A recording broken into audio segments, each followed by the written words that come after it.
Hello, good morning everyone. I am Vinod Singh and welcome to the current exam.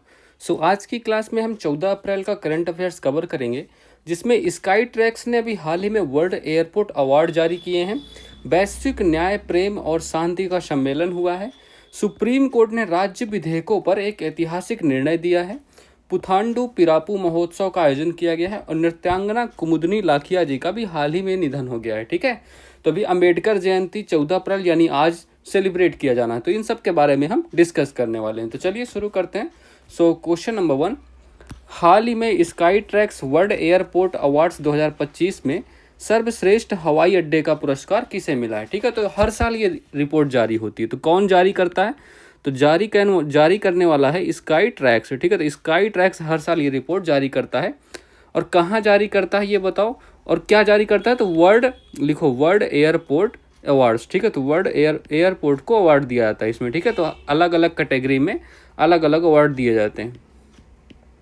तो अभी हाल ही में world airport award 2025 जारी किए गए हैं। कहाँ हुआ है ये कार्यक्रम का आयोजन? तो होस्ट कहाँ हुआ इस अवार्ड का? जो होस्ट है तो वो हुआ है मैड्रिड में। ठीक है, तो मैड्रिड में इसको दिए गए हैं ये अवार्ड। मैड्रिड है कहाँ आपका? तो स्पेन। ठीक है, तो स्पेन में ये अवार्ड वितरित किए गए हैं। ठीक है, तो चलिए इसमें अभी टॉप पे पहले नंबर पे कौन सा एयरपोर्ट आया है? तो पहले नंबर पे आया है चांगी एयरपोर्ट।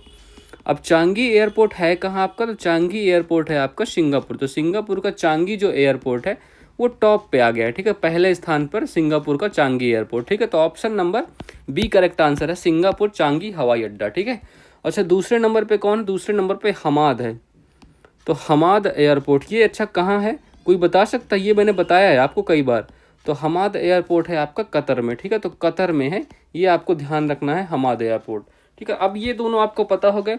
अच्छा एक इंडिया में, अब इंडिया का देख लेते हैं थोड़ा। ठीक है, तो इंडिया एंड साउथ एशिया, तो इंडिया एंड साउथ एशिया। ठीक है, तो इंडिया एंड साउथ एशिया में टॉप पे कौन है? तो इंडिया एंड साउथ एशिया में टॉप पे है अपना दिल्ली एयरपोर्ट। ठीक है, तो यहाँ का बेस्ट एयरपोर्ट कौन सा है?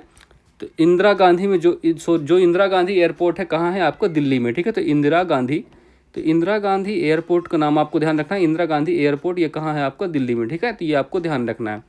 तो ये साउथ एशिया में टॉप पे है। ठीक है, तो साउथ एशिया का टॉप में कौन है? दिल्ली का एयरपोर्ट, आईजी एयरपोर्ट। ठीक है, अच्छा चलो नेक्स्ट कैटेगरी देखते हैं। तो स्टाफ एयरपोर्ट में स्टाफ कहाँ का, कहाँ के स्टाफ, किस एयरपोर्ट के स्टाफ सर्विस को टॉप पे रखा गया है? तो स्टॉप सर्विस में किसे टॉप स्थान मिला है? हैदराबाद को। तो हैदराबाद के एयरपोर्ट के स्टाफ को पहला नंबर मिला है। ठीक है, तो ये भी आपको ध्यान रखना है। चलो, और स्वच्छता के लिए किसे दिया गया है? तो स्वच्छता के लिए किस एयरपोर्ट को स्थान मिला? तो मनोहर पर्रिकर। अब ये बताओ मनोहर पर्रिकर एयरपोर्ट है कहाँ आपका? तो मनोहर पर्रिकर एयरपोर्ट ये कहाँ है आपका? गोवा में है। ठीक है, तो गोवा में, ये भी आपको ध्यान रखना है। तो इतनी बातें आपको ध्यान रखनी है। ओके, चलो, तो option number B correct answer है, सिंगापुर का चांगी एयरपोर्ट।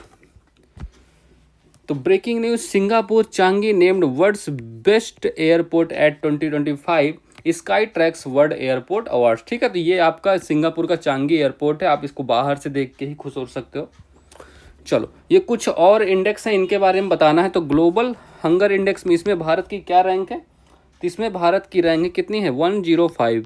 तो 105वीं रैंक है ग्लोबल हंगर इंडेक्स में। रूल ऑफ लॉ इंडेक्स में कितनी है? तो 79 है। इसलिए एशिया पावर इंडेक्स में कौन सी रैंक है? इसमें 3rd रैंक है। ग्लोबल यूनिकॉर्न इंडेक्स में इसमें भी 3री रैंक है। फायर पावर इंडेक्स में कितनी है? 4th रैंक है। ठीक है, भारत की।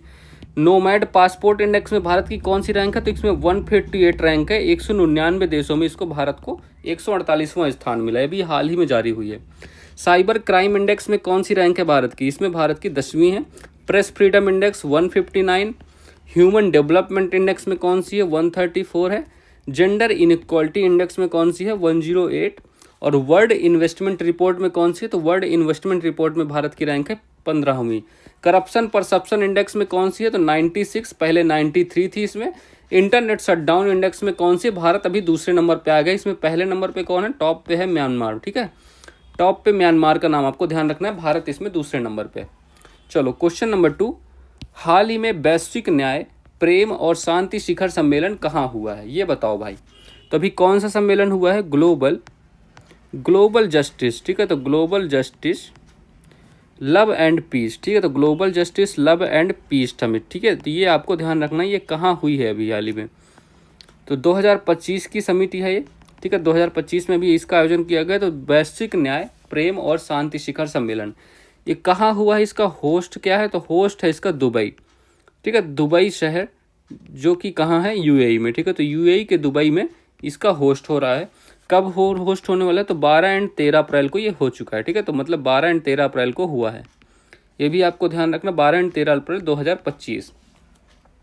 इसमें कौन शामिल होने, इसमें देखो 12 लोग शामिल होंगे, 12 ऐसे वैसे लोग नहीं जिनको पीस का नोबेल प्राइज़ मिल चुका है। तो पीस का जो नोबेल प्राइज़ है तो उनको मिल चुका है, ऐसे 12 लोगों को इसमें शामिल किया जाएगा। तो please peace Nobel prize winner को शामिल किया जाने वाला है, ठीक है। तो 12 लोगों को शामिल होने वाले हैं इसमें, यह भी आपको ध्यान रखना, ये इंपॉर्टेंट है। अच्छा, इसकी थीम क्या होने वाली, इसकी थीम होगी आपकी, थीम लिखो, थीम यही, इसका जो नाम है यही थीम होने वाली है। तो एक ग्रह एक आवाज़, तो एक ग्रह एक आवाज़, ये इसकी थीम होने वाली है, ठीक है। आवाज़ भी किसकी, न्याय प्रेम एंड शांति की, ठीक है। न्याय प्रेम एंड शांति, ठीक है। तो ये इसकी थीम होने वाली है। तो एक ग्रह एक आवाज़ न्याय प्रेम एंड शांति, ये इसकी थीम होने वाली है। अब इसमें भारत की तरफ से कौन शामिल होने वाला, भारत की तरफ से शामिल होने वाले कौन है, भारत की तरफ से आपके कैलाश सत्यार्थी जी शामिल होंगे। इनको नोबेल पीस का प्राइज़ मिला था, इनको कब मिला था ये बताना है आप लोगों को, ठीक है। तो कैलाश सत्यार्थी जी को, तो कैलाश सत्यार्थी इसमें शामिल होंगे भारत की तरफ से। इनको देखो नोबेल पीस प्राइज़ किस लिए मिला था, बचपन बचाओ आंदोलन के लिए फेमस है ये। तो बचपन बचाओ आंदोलन, तो बचपन बचाओ आंदोलन के लिए जाने जाते हैं ये। और इन्हीं के साथ और किसे दिया गया था, इन्हीं मदर टेरेसा, भारत से और किसे मिला था, तो मदर टेरेसा को भी मिला था भारत से ही, ठीक है। तो मदर टेरेसा का नाम भी आपको ध्यान रखना है, ठीक है। चलो, कैलाश सत्यार्थी 2014 में मिला था नोबेल प्राइज, ये आप चेक कर लेना एक बार, ठीक है। मुझे थोड़ा डाउट आ रहा है बट मुझे लगता है यही होगा। चलो ठीक है। अच्छा, 2024 में भी शांति का नोबेल पुरस्कार किसे, तो ऑप्शन नंबर ए मार्क कर लो तुम लोग पहले, ठीक है। अब ये बताओ 2024 में शांति का नोबेल पुरस्कार किसे मिला, पीस का नोबेल प्राइज़ किसे मिला है, ठीक है। तो पीस का नोबेल बताओ ये किसको मिला है 2024 में, 2024 में मिला है निहोन हिंडोक्यो समूह। अब ये कहाँ का समूह है, निहोन हिंडोक्यो। तो निहोन हिंडोक्यो ये है आपका जापान का समूह है, ठीक है। तो जापान का समूह है, इसी को नोबेल प्राइज़ मिला है, शांति का नोबेल पुरस्कार, ठीक है। क्या लिख रहा हूँ, ठीक है, जापान का ये समूह है। अच्छा, 1901 में पहली बार किसे नोबेल पीस प्राइज़ मिला, तो फर्स्ट नोबेल पीस प्राइज़, तो फर्स्ट पीस का नोबेल किसे दिया गया था, तो हेनरी ड्यूनेट को। अब ये कौन है, हेनरी ड्यूनेट हैं कौन, हेनरी ड्यूनेट ये आपके कौन है बताओ, ये आपके रेड क्रॉस के संस्थापक है ना, रेड क्रॉस जो संस्था है, तो रेड क्रॉस संस्था के संस्थापक है। तो ये आप कुछ और याद रखना है नोबेल पीस प्राइज़ के बारे में, जिससे आपको क्वेश्चन बन सकता है, ठीक है। चलो, हाल ही में बिम्स्टेक कृषि सम्मेलन कहाँ आयोजित हुआ है, तो ये कहाँ आयोजित हुआ है बताओ। तो बिम्स्टेक कृषि सम्मेलन अभी हाल ही में नेपाल में आयोजित हुआ है, भारत के कृषि मंत्री इसमें शामिल हुए हैं। बिम्स्टेक के 7वें शिखर सम्मेलन के अध्यक्ष कौन होंगे, देखो अभी 6 नंबर का कहाँ हुआ है, बैंकॉक में हुआ है, बैंकॉक थाईलैंड में, ठीक है। तो अब 7वां नंबर कहाँ, तो 7वें का अध्यक्षता किसने संभाली है, बांग्लादेश में, ठीक है। बांग्लादेश ने 7वें की अध्यक्षता संभाली है। वैश्विक एआई सम्मेलन कहाँ, अच्छा तीनों एआई सम्मेलन कहाँ हुए, तो पहला हुआ है ब्लेचले यूके में, ठीक है। तो ब्लेचले यूके में हुआ है। दूसरे कहाँ हुआ, दूसरा हुआ है सियोल, दूसरा सियोल जो कि साउथ कोरिया में है, ठीक है, सियोल साउथ कोरिया में। तीसरा कहाँ हुआ, तीसरा हुआ है आपका पेरिस में, पेरिस में मतलब फ्रांस, ठीक है। तो पेरिस फ्रांस में हुआ है तीसरा नंबर। आसियान शिखर सम्मेलन कहाँ आयोजित हुआ है, तो ये हुआ है आपका वियंतिने। अच्छा, वियंतिने कहाँ की राजधानी है, वियंतिने ये कहाँ की कैपिटल है, तो ये है आपको, ये कहाँ है, लाओस में स्थित है, ठीक है। तो लाओस की ये कैपिटल है वियंतिने। क्वेश्चन नंबर 3, हाल ही में सुप्रीम कोर्ट द्वारा राज्य के विधेयकों पर राष्ट्रपति द्वारा निर्णय लेने के लिए कितनी समय सीमा निर्धारित की गई। देखो अभी ये बहुत ही इंपॉर्टेंट क्वेश्चन है, बहुत ही ज़्यादा, ठीक है। तो देखो अभी क्या चला, तमिलनाडु गवर्नमेंट वर्सेस गवर्नर। तो तमिलनाडु गवर्नमेंट वर्सेस तमिलनाडु का जो गवर्नर थे, इनके बीच एक पंगा हो गया। क्या पंगा हो गया, अब देखते हैं। तो देखो इन्होंने, तमिलनाडु गवर्नमेंट ने क्या किया, जो तमिलनाडु गवर्नमेंट है ना, इन्होंने लगभग 10 बिल पेश किए, 10 बिल पारित किए, ठीक है, 2020 से 2023 तक। तो 2020 से 2023 के बीच में इन्होंने 10 बिल पारित किए। 10 में से 10 को गवर्नर ने क्या किया, अपने पॉकेट वीटो का यूज किया। तो गवर्नर ने पॉकेट वीटो का यूज करके सबको मतलब अंडर कर लिया, मतलब रोक लिया, रोक लिया, ठीक है, रोक लिया। ये किस आर्टिकल के तहत किया इन्होंने? तो आर्टिकल नंबर 200 के तहत ये काम कर दिया गवर्नर ने। तो मतलब अब इन्होंने, ये तमिलनाडु गवर्नमेंट परेशान हो गई, भैया कुछ तो पारित करो यार, कुछ क्या कर रहे हो, कैसे गवर्नर हो, राज्यपाल साहब ने सब अंदर कर लिया, कितना बड़ा जेब बना के रखे हो। तो अब तमिलनाडु गवर्नमेंट कहाँ चली गई? सीधे ये चले गए भाई साहब, कहाँ? ये लोग चले गए सीधे सुप्रीम कोर्ट। क्या रखो, तो ये चले गए सीधे सुप्रीम कोर्ट कि भैया हमें इनसे बात ही नहीं करनी, अब सुप्रीम कोर्ट से बात करेंगे, ठीक है। तो अब देखो जी, गवर्नमेंट का बिल होता है, तो गवर्नमेंट के बिल पर राज्यपाल क्या क्या कर सकता है? राज्यपाल का क्या होता है? एक तो होता है पुनर्विचार कर सकता है ना, पुनर्विचार, रिकसन, ठीक है। तो पुनर्विचार हो गया, और दूसरा कौन सा हो गया? रोक हो गया, रोक लगा सकता है, मतलब रोक सकता है अपने पास। और तीसरा पॉकेट वीटो को, मतलब पॉकेट वीटो का यूज कर सकता है। तो ये आपको ध्यान रखना है, मतलब इतना काम होता। या तो एक और काम कर सकता है, ये राष्ट्रपति के पास भेज सकता है, तो राष्ट्रपति के पास भी तो भेज सकता है। अब देखो पुनर्विचार के लिए कितना टाइम दिया गया? मैक्सिमम 1 माह के अंदर आप इसको देख लो, जो भी करना है पुनर्विचार जितना करना हो, ठीक है। और रोक लगाने के लिए मतलब मैक्सिमम 3 महीने तक रोक सकता है, मैक्सिमम 3 माह तक रोक सकता है। और पॉकेट वीटो खत्म, मतलब अब तुम अपने पास तो रख ही नहीं सकती, ये तो तुम बंद कर दो अब, ठीक है। और राष्ट्रपति को भी भेज सकता, राष्ट्रपति को भेजा अगर इसने, तो राष्ट्रपति के भी अधिकार पर इसने, सुप्रीम कोर्ट ने बताया कि भैया राष्ट्रपति तुम कम नहीं हो, तुम्हें भी हम समझाते हैं। अब तो जैसे ये देखो, गवर्नर का बिल जो है, गवर्नर जो बिल है ये 200 आर्टिकल के अंदर आता है, ठीक है, 200 आर्टिकल नंबर के। बट जैसे ही राष्ट्रपति के पास गया तो आर्टिकल नंबर 201, तो आर्टिकल नंबर 201 के बारे में बात करते, या तो राष्ट्रपति इसमें साइन कर देगा कि भैया चलो ठीक है मान लेते हैं, या तो रिजेक्ट कर देगा, ठीक है, रिजेक्ट कर देगा, या तो पुनर्विचार करेगा, पुनर्विचार करने वाला, ठीक है, तो पुनर्विचार करेगा। अब देखो इसने भी अगर ये रोकता है अपने पास, तो इसको बना कर दिया गया कि तुम रोको मैक्सिमम 3 महीने के अंदर तुम उन्हें वापस ही करना है, ठीक है। तो रिजेक्ट कर दो, या तो साइन कर दो, या तो पुनर्विचार करो, ठीक है। और कितने? मैक्सिमम 3 महीना, मैक्सिमम ज़्यादा से ज़्यादा 3 माह का समय ले सकते हो अपने पास, उसके बाद नहीं, ठीक है। और क्या कहा? ये दोनों बात तो हो गई, और इन्होंने क्या कहा कि भैया देखो अब इतना तो करोगे, लेकिन अब हमारे पास जुडिशियल रिव्यू का पावर भी है।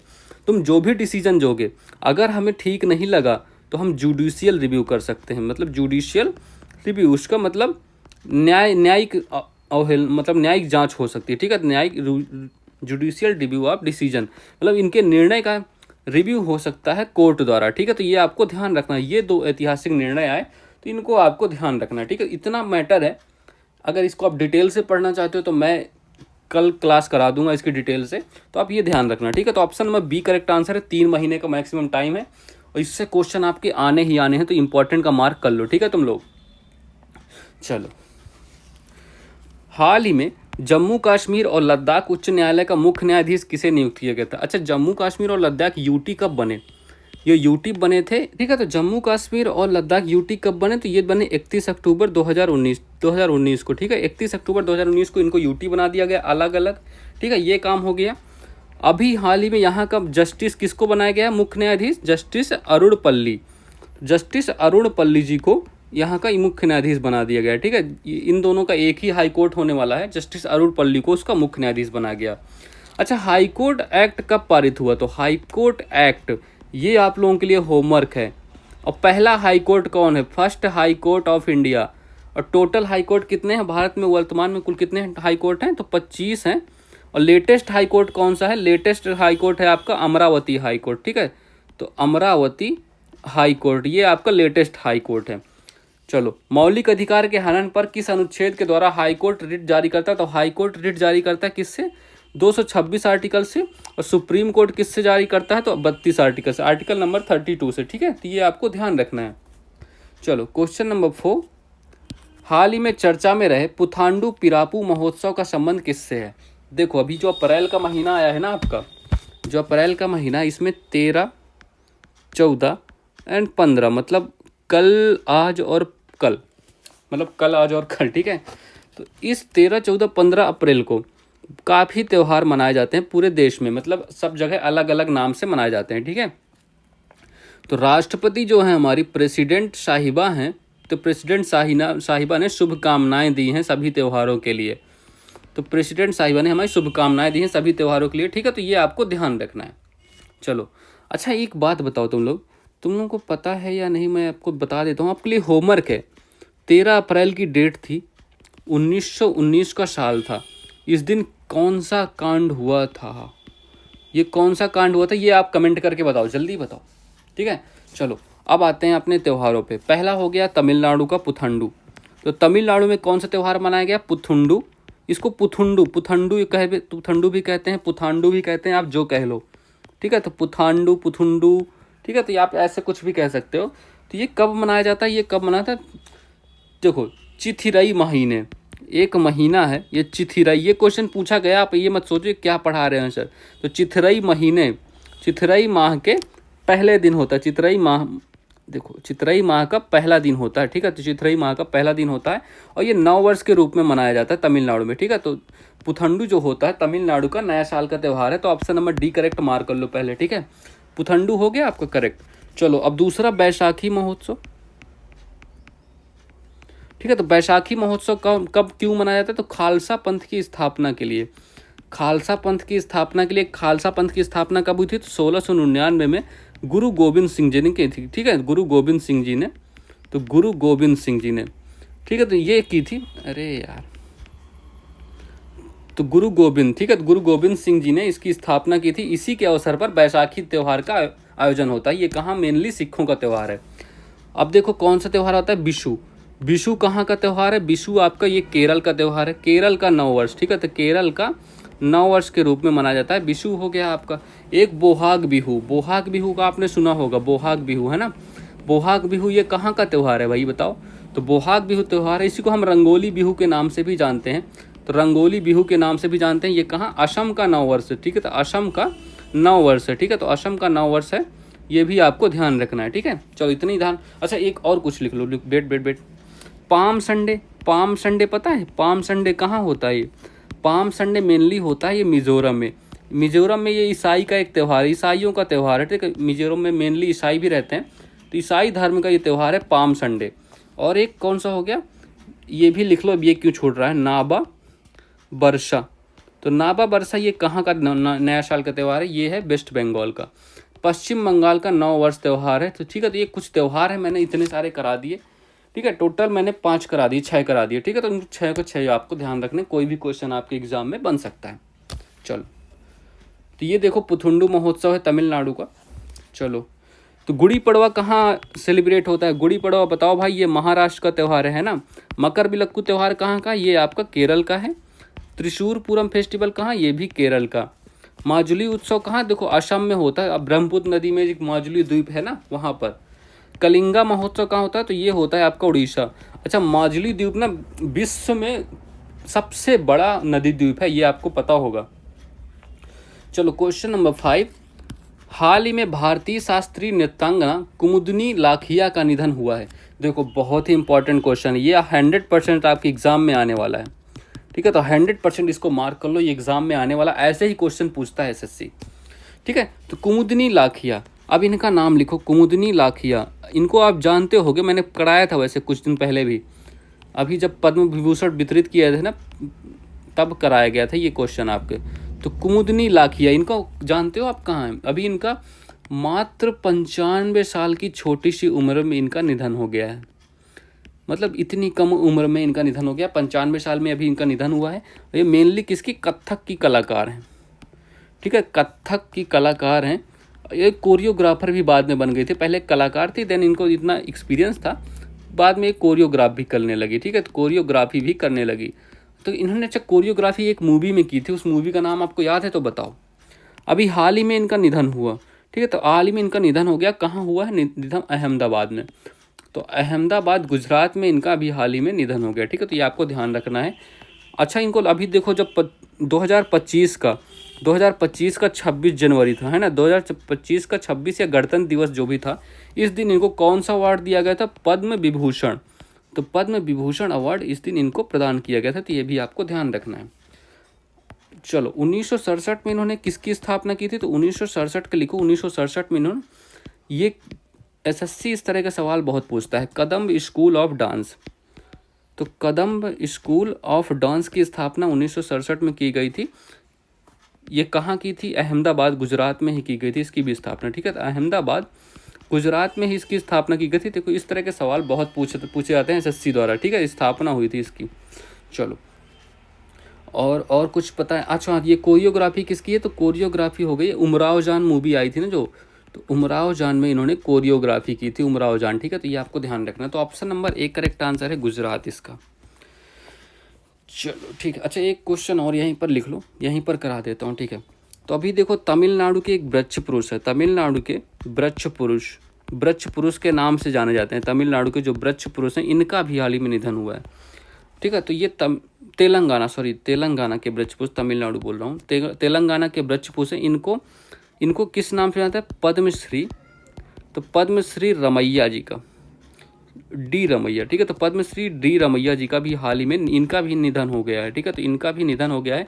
अच्छा इनको पद्मश्री अवार्ड कब मिला था? इनको पद्मश्री अवार्ड मिला था 2017 में भी, ठीक है। तो इनको अभी मोदी जी ने एक टाइटल दिया है, ठीक है। तो मोदी जी ने टाइटल स्थिरता का चैंपियन कहा इनको, स्थिरता का चैंपियन नाम से मोदी जी ने इनको बुलाया था, ठीक है। तो ये आपको ध्यान रखना, ये क्वेश्चन बन सकते हैं क्योंकि आपकी न्यूज़ में काफ़ी चला है, ठीक है।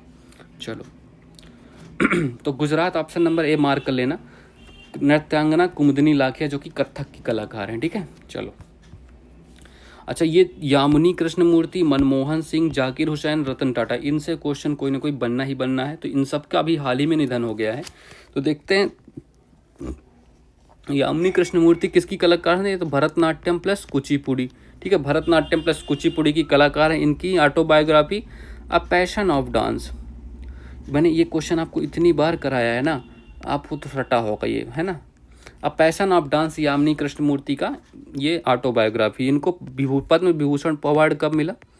तो पद्म विभूषण अवार्ड इनको मिला है 2016 में, ठीक है। तो इन तीनों में से कोई क्वेश्चन पूछ सकता है यामिनी कृष्णमूर्ति के बारे में। चलो अब मनमोहन सिंह के बारे में बताओ। तो मनमोहन सिंह देखो आरबीआई गवर्नर थे, ये आरबीआई गवर्नर रह चुके हैं, फाइनेंस मिनिस्टर रह चुके हैं और पीएम भी रह चुके हैं, ठीक है। तो तीनों पद संभाले हैं इन्होंने, ठीक। और इनको पद्म विभूषण का अवार्ड कब मिला था? पद्म विभूषण, तो पद्म विभूषण का अवार्ड इनको मिला था 1987 में, ठीक है। तो 1987 में इनको पद्म विभूषण का अवार्ड से सम्मानित किया गया। इनकी एक बुक है, फेमस बुक है, बुक का नाम लिख लो, चेंजिंग इंडिया। तो बुक का नाम है चेंजिंग इंडिया, ठीक है। तो बुक मनमोहन सिंह जी के बुक का नाम है चेंजिंग इंडिया, ये भी आपको ध्यान रखनी है। चलो जाकिर हुसैन अभी ये फेमस तबला वादक हैं, ठीक है। तो फेमस तबला वादक है, अभी हाल ही में इनका भी निधन हुआ है, ठीक है। इनको ग्रैमी अवार्ड भी मिला है, ठीक है। तो ग्रैमी अवार्ड से भी सम्मानित किया जा चुका है इनको। और इनको अच्छा बताओ कौन कौन से अवार्ड मिले? तो इसमें पद्मश्री अवार्ड कब मिला? तो पद्मश्री अवार्ड इनको मिला 1988 में, ठीक है। तो 1988 में इनको पद्मश्री मिला। भूषण अवार्ड कब मिला? भूषण इनको मिला 2002 में। और पद्म विभूषण, तो विभूषण अवार्ड इनको मिला 2023 में, अभी हाल ही में मिला था, ठीक है। तो ये तीनों अवार्ड इनके ध्यान रखने जाकिर हुसैन साहब के। रतन टाटा जी का बताओ। रतन टाटा जी को अभी 2008 में इनको पद्म विभूषण से सम्मानित किया गया, ठीक है। तो 2008 में पद्म विभूषण से सम्मानित की, बहुत ही बड़े उद्योगपति थे भारत के, ठीक है। तो पद्म विभूषण से सम्मानित किया गया 2008 में। तो ये भी रतन टाटा के लिए ध्यान रखना है। चलो क्वेश्चन नंबर 6, 14 अप्रैल 2025 को डॉक्टर भीमराव अंबेडकर की कौन सी जयंती मनाई जाएगी? ठीक है, भीमराव अंबेडकर ये आपके लिए महान शख्सियत हैं, BR अम्बेडकर जी का। तो इनके बारे में बहुत सारे फैक्ट हैं, आपको सबको कवर करना है, सब जितना आपके लिए महत्वपूर्ण है, ठीक है। तो भीमराव अंबेडकर, इनका जन्म कब हुआ था? तो इनका जन्म हुआ था 14 अप्रैल। तो 14 अप्रैल कौन सा साल था? तो 1891 में। 14 अप्रैल 1891 में कहाँ? महू मध्य प्रदेश में। तो महू मध्य प्रदेश में इनका जन्म हुआ था, ठीक है। अभी हाल ही में इनकी 135वीं जयंती मनाई गई, 135वीं जयंती मनाई गई, ठीक है। तो ये कहाँ मनाई गई? तो मतलब कहाँ मनाई जाएगी? आज मनाई जानी है। तो प्रेरणा स्मारक स्थल। तो प्रेरणा स्मारक, देखो कैसे गलत लिख रहा हूँ, ठीक है। तो प्रेरणा स्मारक स्थल ये जो कि कहाँ है? दिल्ली में, ठीक है। तो प्रेरणा स्मारक स्थल दिल्ली में इसका आयोजन होने वाला है आज, ठीक है। तो ये आपको ध्यान रखना है। अब चलो इनके बारे में कुछ काम करते हैं, ठीक है। इनकी फेमस पत्रिका कौन सी है? इनकी फेमस पत्रिका लिखो। फेमस पत्रिका है इनकी एक बहिष्कृत भारत समाचार पत्र, ठीक है। तो बहिष्कृत बहुत ही क्वेश्चन पूछा गया है। तो बहिष्कृत भारत समाचार पत्र ये कब इन्होंने लॉन्च किया था? तो समाचार पत्र, तो ठीक है, बहिष्कृत भारत समाचार पत्र 1927 में ये लॉन्च हुई थी, ठीक है। और एक इन्होंने महाड़ सत्याग्रह में भी भाग लिया था, महाड़ सत्याग्रह। तो महाड़ सत्याग्रह में कब भाग लिया था इन्होंने? महाड़ सत्याग्रह में भाग लिया था इन्होंने 1927 में, ठीक है। तो 1927 में इन्होंने महाड़ सत्याग्रह में भाग लिया। और फिर इन्होंने 3 राउंड टेबल कॉन्फ्रेंस 3 RTC हुई, तीनों में भाग लिया इन्होंने, मतलब तीनों में भाग लेने वाले थे, ठीक है। ये भी आपको ध्यान रखना। फिर 1932 में, तो 1932 का साल था पूना पैक्ट। पूना पैक्ट कहाँ हुआ था? यरवदा जेल। तो पूना पैक्ट कहाँ हुआ था? यरवदा जेल में गांधी जी के साथ इन्होंने ये समझौता किया। तो यरवदा जेल जो कि पूना में थे, ठीक है। तो ये गांधी जी के साथ इनका एक बैठक हुई थी, तो ये भी आपको ध्यान रखना है, ठीक है। तो पूना पैक्ट भी हो गया आपका। अच्छा, एक बहिष्कृत हितकारी सभा तो हो गई, बहिष्कृत भारत, अच्छा समाचार पत्र हुआ है। चलो, हितकारी सभा भी, बहिष्कृत हितकारी सभा ये भी लिख लो।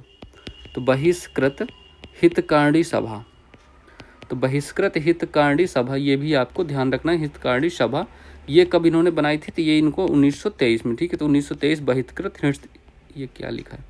तो बहिष्कृत हितकारी सभा, ठीक है। तो ये 1923 में, ये भी आपको ध्यान रखना है, ठीक है। चलो, और क्या क्या हो सकता है इनके बारे में? चलो, हाँ, ठीक है। एक मूक नायक पत्रिका इन्होंने लॉन्च की थी, मूक नायक, ठीक है। तो मूक नायक पत्रिका लिखो। तो मूक नायक पत्रिका कब लॉन्च की थी इन्होंने? 1920 में, ठीक है। तो ये आपको कुछ ध्यान रखने हैं, सब आपको महत्वपूर्ण क्वेश्चन है, इन्हीं से क्वेश्चन, ऐसे ही क्वेश्चन बनते हैं, ठीक है। अच्छा, चलो और भी लिखो।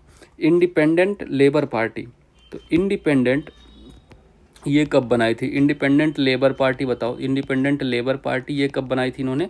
तो 1936 में इंडिपेंडेंट लेबर पार्टी बनाई गई थी। और 1946 में इनको, 1946 में इनको संविधान सभा का सदस्य चुना गया, ठीक है। संविधान सभा, तो संविधान सभा की सीट पर चुना गया। ये कहाँ की सीट से आए थे? बंगाल से। तो बंगाल की सीट से चुने गए, ठीक है। तो बंगाल की सीट से चुने गए ये संविधान सभा के, ठीक है। ये भी आपको, इनको प्रारूप समिति का हेड बनाया गया। तो प्रारूप समिति जो संविधान के लिए थे, प्रारूप समिति के हेड बनाया गया, ये भी आपको पता होगा, ठीक है।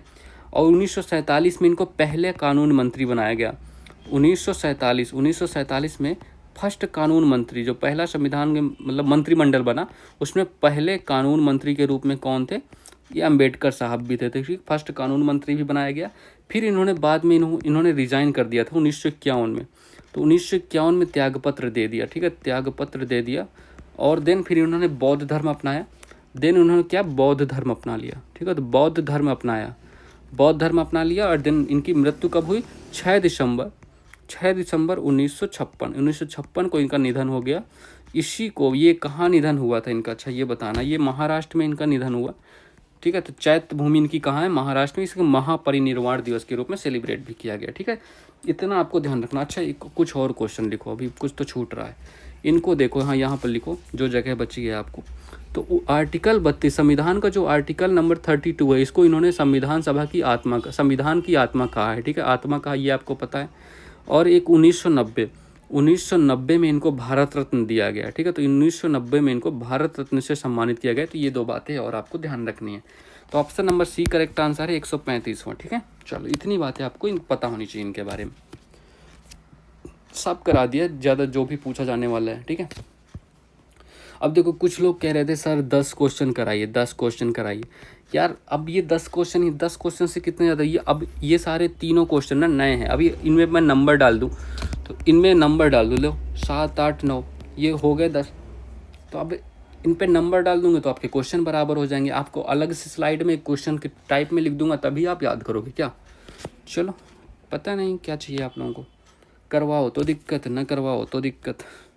चलो, हाल ही में इंडियन फुटबॉल सुपर लीग 2024-25 का खिताब किसने जीता है, ठीक है। तो अभी ये भी देखो नया क्वेश्चन है, अभी हाल ही में, इसको आपने पहले कभी नहीं पढ़ा होगा अभी। तो हाल ही में इंडियन फुटबॉल सुपर लीग 2024-25 का होस्ट कहाँ है? होस्ट इसका कहाँ है? होस्ट लिखो कोलकाता। तो कोलकाता इसका होस्ट है। इसमें जीतने वाली टीम कौन है? जीतने वाली मोहन बागान। तो मोहन बागान कहाँ की टीम है? मोहन बागान की टीम है आपकी वेस्ट बंगाल की, ठीक है। तो मोहन बागान जीत गई है। इसने किसको हराया है? तो वर्सेज इसने बेंगलोर को। बेंगलोर तो हर जगह हार रही है, बट इस बार लगता है IPL जीत जाएगी। बट क्या पता, लास्ट में आते आते फिर से वही शुरू हो जाए, दिल जीतने लग जाए, है ना। चलो कोई बात नहीं, ठीक है। तो ये आपको ध्यान रखना है। हाल ही में क्रिकेट सेवाओं के लिए किसे ब्रिटिश नाइटहुड की उपाधि दी गई? बहुत ही इंपॉर्टेंट क्वेश्चन है, ये आपको एग्जाम में देखने को मिलेगा। ब्रिटिश नाइटहुड की उपाधि किसे मिली है? जेम्स एंडरसन, इंग्लैंड के बॉलर थे, तेज फास्ट बॉलर थे, है ना। तो जेम्स एंडरसन, इनको दिया गया है ब्रिटिश नाइटहुड की उपाधि। 700 विकेट लेने वाले, 700 प्लस विकेट लेने वाले पहले फास्टर थे, पहले फास्ट बॉलर थे, ठीक है। हाल ही में केंद्रीय स्वास्थ्य मंत्री जेपी नड्डा ने एकीकृत स्वास्थ्य बीमा योजना कहाँ शुरू की है? तो ये इन्होंने उड़ीसा के कटक से लॉन्च की है, ठीक है। तो उड़ीसा से कटक से लॉन्च किया है। यहाँ के, अच्छा, उड़ीसा के सीएम कौन है? सीएम है यहाँ के मोहन चरण मांझी। तो मोहन चरण मांझी, ठीक है। तो मोहन चरण मांझी जी यहाँ के सीएम हैं। चल ठीक है। So that's all for this class. चलो, सो यार तुम लोग लाइक कर देना, शेयर करना और सब्सक्राइब करना तो मत ही भूलना, ठीक है। चलो, so have a good day and thank you everyone.